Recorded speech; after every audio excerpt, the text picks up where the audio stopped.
Welcome back. Tonight, we journey beyond our world to the silent deserts of Mars where, according to some extraordinary accounts, echoes of a long-lost civilization still linger beneath the dust. The Pioneering Session. Ingo Swann, 1973.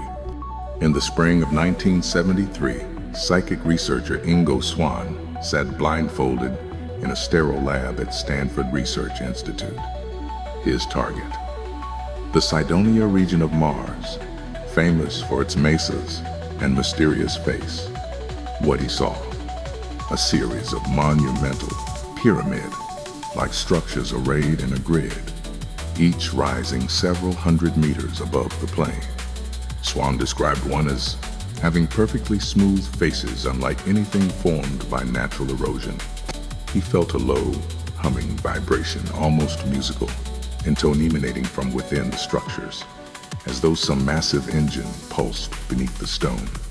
And from the largest pyramid's apex, he sensed a shaft of brilliant blue-green light, bursting upward and slicing through the dusty atmosphere like a beacon. Pat Price's Covert Reconnaissance, 1975.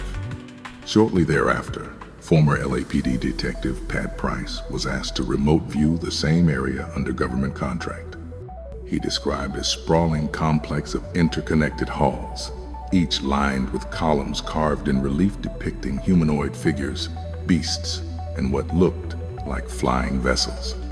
Inside, he reported vaults filled with crystalline tablets, etched in symbols that shifted and reformed when observed. Price likened their glow to the phosphorescence of deep-sea creatures on Earth. What lingered most was the emotional residue in overwhelming sense of loss. He said it felt like witnessing the final moments of a civilization that had known both great triumph and devastating collapse.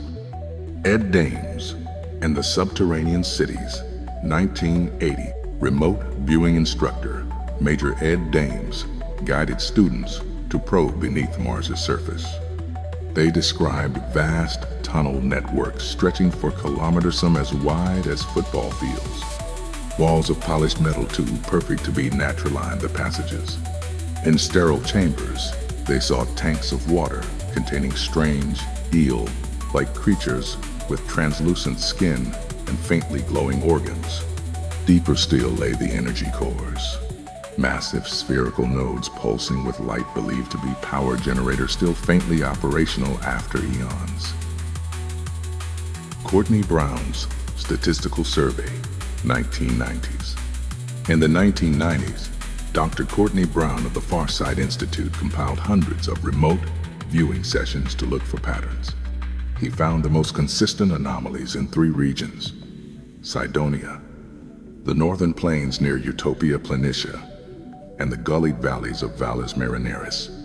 Again and again, viewers described broken statues half buried in sand, monolithic doors sealed by ancient technology, and geometric crop circles etched into the rock.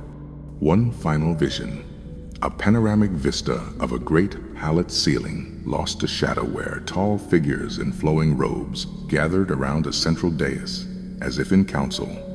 These accounts remain controversial. Skeptics point to wishful thinking, pareidolia, or the mind's penchant for pattern making. Yet the consistency of these descriptions, across decades and dozens of viewers, compels us to ask, what truly lies beneath the Martian sands? Perhaps, as our rovers continue to dig and our astronauts prepare to walk its surface, we will finally unearth the truth.